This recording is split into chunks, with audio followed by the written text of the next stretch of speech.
In a quiet village, Amaka's search for love turns to heartbreak, leaving behind a legacy of pain and strength for her son. Faced with his family's dark past, will he find the courage to break the cycle? This story is deeply emotional, so grab your tissues and prepare for an unforgettable journey. Don't miss out. Subscribe now to join this powerful journey. Once upon a time, in a quiet village nestled among hills and rivers, there lived a young woman named Amaka. She was known far and wide for her beauty, her kindness, and the warmth of her smile. Amaka's heart was tender and filled with dreams of a happy life, but her upbringing had been anything but happy. She had grown up in a family where love was something hidden, something she could never fully touch or feel. Her parents had been distant and unkind, rarely giving her affection or praise. She was often left feeling invisible, like a shadow in her own home, and this shadow followed her into her adult life.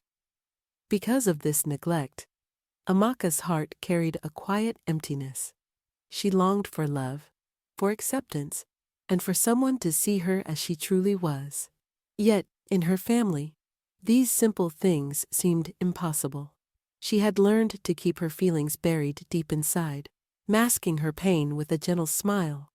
Her soul was a well of kindness, despite her loneliness, and she hoped that one day she might find someone who would bring light into her life.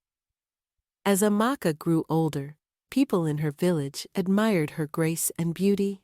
She was a picture of simplicity, her large brown eyes holding a quiet sadness that only a few noticed. She kept to herself, always offering a helping hand, but never expecting anything in return. She had long since learned not to hope for love or kindness from others. Until one day, a man named Ikechukwu came into her life. Ikechukwu, or Ik as most people called him, was a strong and hard-working young man from a nearby village. He was charming, with a warm smile and a joyful laugh that made people feel at ease around him. When Ike met Amaka, he was immediately drawn to her gentle spirit and the quiet beauty she held within. He approached her with warmth and sincerity, and for the first time in her life, Amaka felt truly seen. Their love blossomed like wildflowers in the village fields. Ike was attentive and kind, treating Amaka with a respect and care she had never experienced. He listened to her dreams, shared his hopes, and made her feel that perhaps she had found a love she could hold on to. Amaka felt her heart opening up, her spirit lifting. Ike's love seemed to fill the emptiness she had carried for so long. When Ike proposed to her, Amaka's heart was filled with joy. They married in a simple, traditional ceremony under the grand shade of the village's old iroko tree. She wore a beautiful white wrapper decorated with traditional patterns, her face glowing with happiness as she looked at Ike. Friends and family gathered around them, celebrating the union of two souls who seemed destined for each other. After their wedding, Amaka and Ike began their life together in a small, cozy home at the edge of the village. They worked hard to make it a warm and welcoming place, filled with laughter and love. Soon after, Amaka became pregnant, and when their son, Akin, was born, she felt that her life had finally found its purpose. She loved her family deeply, pouring all her dreams and hopes into her son and husband. For Amaka, this was the life she had always dreamed of. But as time passed, things began to change. Ike, who had once been the picture of kindness and devotion, started to grow distant. He began spending more time outside their home, staying out late into the night. At first, Amaka didn't worry, thinking he was simply working hard to provide for their family. She trusted him and believed that he loved her as deeply as she loved him. However, as weeks turned into months, Ike's behavior grew more troubling. He would come home late, reeking of palm wine, his eyes glazed, and his speech slurred. Amaka's heart sank as she watched the man she loved drift further away from her. She tried to reach out to him, to understand what was happening, But every time she brought it up, Ike became defensive and angry. He started spending money recklessly, gambling and taking loans in Amaka's name without her knowledge. Their savings dwindled, and the joyful home they had built began to crumble under the weight of his actions. Amaka's heart ached as she watched Ike change before her eyes. She clung to the memories of the man she had married, telling herself that this was just a phase, that he would eventually return to the loving husband she knew. But her hope was met with harsh reality. Ike's behavior grew worse. He started coming home in fits of anger, finding fault with everything Amaka did. Every small disagreement turned into an argument, and soon the arguments escalated into something darker. One evening, after a particularly heated argument, Ike's anger boiled over, and he raised his hand against Amaka. The shock of the slap was like a cold wave washing over her, and she stood there, stunned and silent. Ike stormed out, leaving Amaka alone with the sting of betrayal on her face.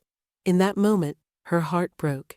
She realized that the love she had held on to so tightly was slipping away, replaced by something she didn't recognize. Despite the pain, Amaka couldn't bring herself to leave. She loved Ike, and she believed that deep down, he still loved her too. She convinced herself that if she was patient, if she could endure the pain, things would change. She started hiding the bruises, covering her face with makeup and pretending that everything was fine. Her friends began to notice her withdrawn demeanor, the sadness in her eyes, and the way she avoided their questions. Some tried to help, telling her that love wasn't supposed to hurt, that marriage should be a partnership, not a prison. But Amaka defended Ike, saying he was going through hard times, that he would change if she just held on a little longer. As the abuse continued, Amaka's spirit began to wither. She found it harder and harder to keep up with her job, to care for her son, and to maintain the facade of a happy marriage. Eventually, she decided to quit her job, hoping that by staying home, she could focus on her family and somehow restore the peace that had once filled their lives. But leaving her job only made things worse. Without her own income, she became entirely dependent on Ike, and his control over her grew even stronger. She had given up her dreams, her independence, and her joy, all for a love that now only brought her pain. Her life became a cycle of quiet suffering, hiding bruises and holding back tears, trying to be the perfect wife and mother. She poured all her energy into caring for Akin, hoping to protect him from the darkness that had consumed their home. Yet, even her love for her son couldn't shield her from the toll that her marriage was taking on her soul. One night, after yet another violent argument, Amaka found herself in the hospital. She had bruises on her ribs, cuts on her face, and a deep sadness that no doctor could heal. As she lay in the hospital bed, surrounded by the sterile white walls and the faint beeping of medical machines, she wondered how her life had come to this. Nurses and doctors looked at her with pity, asking her what had happened, but Amaka, filled with shame, made excuses for Ike. She told them it was just an accident, that things had gotten out of hand. Deep down, she knew the truth, but admitting it felt like a betrayal of the love she still held on to. When she returned home from the hospital, the cycle continued. She covered her bruises with makeup, hiding the evidence of her suffering from the world. She tried to protect Akin from seeing her pain, to shield him from the reality of their broken family. But her son, young as he was, could see the sadness in her eyes, the strain in her smile. Amaka held on to the hope that things would change, that Ike would somehow remember the love they once shared. But as the years passed, her hope faded, and her heart grew weary. Her health began to decline, her body worn down by years of silent suffering. She had given everything for a love that had turned into a burden, and her spirit was breaking under the weight. One night, after a final, violent argument, Amaka collapsed, her body and soul unable to endure any more pain.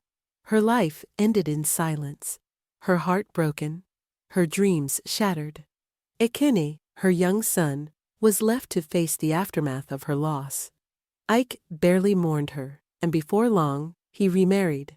His new wife, Kioma, was cold and unkind, treating Akin with disdain. She saw him as a burden and gave him the harshest chores, scolding him at every turn. Ike, lost in his bitterness, showed no love for his son, blaming Akin for resembling Amaka, as if her memory haunted him in the boy's face. Akin's life became one of hardship and loneliness. He was treated as a servant in his own home, shown no affection, and given no kindness. The warmth he had once known from his mother was gone, replaced by the cold, harsh reality of a home that held no love for him. Yet, despite the suffering, Akin held on to the memory of his mother's gentle spirit, her kindness, and the love she had shown him. Amaka's family, who had been distant during her life, eventually learned of her death and the suffering Akin was enduring. Stricken by guilt and regret, they decided to intervene. They arrived at Ike's home, demanding to take Akin with them, and Ike, indifferent, let them go without protest. For the first time in years, Akin felt a sense of belonging as his relatives embraced him, welcoming him into their home and offering him the warmth he had missed since his mother's passing. Akin's new life with his mother's family brought him comfort and a sense of peace he hadn't felt in a long time. Surrounded by relatives who treated him with love and respect, Akin began to heal from the wounds of his past. His family encouraged him to focus on his studies and pursue his dreams, believing that education and distance from the painful memories of his father's home would help him find a brighter future. They wanted to give him every chance that his mother had been denied. They saw Amaka's gentle spirit in him and hoped that he would grow into a man who would honor her memory. Akin studied hard, pouring himself into his education, hoping to make his mother proud. He excelled, and as he grew older, his family supported him in pursuing an opportunity to study abroad. It was a big step, and leaving his homeland was bittersweet. But Akin knew it was a chance to build a new life far from the shadows of his past. This journey was both a departure and a tribute to his mother's love, a way to carry her spirit forward. While studying abroad, Akin found himself drawn to a path of faith. His life had been touched by so much suffering, and he felt a strong desire to help others find peace, to be a source of hope and strength for those who felt lost. He decided to join a seminary, choosing a life dedicated to service, compassion, and healing. Through his faith, Akin found solace, and as he prepared to become a priest, he knew his mission was not just to guide others, but to honor the memory of his mother, whose kindness had inspired him every day of his life. As Akin grew into adulthood, he embraced this calling with dedication and humility. He believed that by helping others, he could turn his own pain into something meaningful. He wanted to be a voice for those who, like his mother, felt trapped and voiceless. He worked tirelessly, immersing himself in his studies and his faith, determined to make a difference. While Akin's life blossomed with purpose, his father's life crumbled. Ike's second marriage deteriorated, and his health began to fail. His wife, Kioma, eventually abandoned him, taking with her the last of his savings and leaving him alone with nothing but regret. Ike, once a strong and proud man, became bedridden and frail, haunted by memories of the family he had lost. His heart was filled with regret, and the realization of his mistakes weighed heavily on him. He was now completely alone, with only memories to keep him company. In his isolation, Ike thought often of Amaka, the woman who had loved him unconditionally, whom he had mistreated and taken for granted. He remembered her gentle smile, her quiet resilience, and the kindness she had shown him even as he had hurt her. And he thought of Akin, the son he had cast aside, who now represented the only part of Amaka's legacy that remained. Ike's heart was filled with sorrow, knowing he had wasted the love and family he once had. The weight of his regret was overwhelming, and he yearned for forgiveness. One rainy afternoon, as Ike lay alone in his small, empty room, he heard a knock at the door. He was too weak to get up, but the door opened slowly, and in walked a familiar figure, Akin. Now a young man, Akin wore the robes of a priest in training, and his face held a calm, compassionate expression. He approached his father's bedside, his gaze steady and filled not with anger but with forgiveness. Ike looked at his son, his heart heavy with guilt and shame. He wanted to apologize, to explain, but words failed him. Akin knelt beside his father, holding his hand gently, and began to pray. His voice was soft and filled with grace, and as he prayed, Ike's heart felt a strange sense of peace, as though a burden was being lifted. When the prayer ended, Akin looked at his father and whispered, "May you find peace." Tears filled Ike's eyes, and he squeezed his son's hand, finally feeling the forgiveness he had longed for. He knew he didn't deserve it, yet Akin's kindness reminded him of Amaka. In that moment, Ike felt the depth of his mistakes, but also the power of redemption through love. As Akin rose to leave, he gave his father one last, compassionate look, leaving Ike with a glimmer of solace in his final days. Akin carried his mother's legacy forward, dedicating his life to helping others in her honor. He became a compassionate and respected figure in his community, known for his wisdom and kindness. He worked with women and children who felt trapped, who suffered in silence, and he shared his mother's story with them as a reminder that they were not alone. He wanted people to understand that love should never diminish one's spirit, and that each person deserved a life of respect and dignity. In his sermons and counseling sessions, Akin would often speak of self-worth and the importance of choosing love that uplifts rather than burdens. He encouraged those around him to seek relationships that respected and valued them, to have the courage to walk away from situations that caused pain. Through his words, he empowered many to find the strength within themselves to demand a life of peace and joy, a life his mother had been denied. Akin's journey was a testament to the power of resilience, forgiveness, and self-love. He had transformed his pain into a mission to help others, turning his family's tragedy into a beacon of hope. Amaka's life, though filled with sorrow, became a powerful reminder that true love should lift you up, not bring you down. Akin's final message to his congregation was simple yet profound. If love asks you to lose yourself, it is not love. You deserve to be valued, respected, and seen for who you truly are. Choose to love yourself, and never settle for anything less than the kindness and dignity you deserve. Thank you for joining this journey of love, loss, and redemption. Amaka's story is a reminder to cherish self-worth and to seek relationships that bring joy, respect, and peace. If this story touched you, please support the channel by subscribing, liking, commenting, and sharing. Let's spread this message of self-love and worth, and continue to uplift one another. See you next time.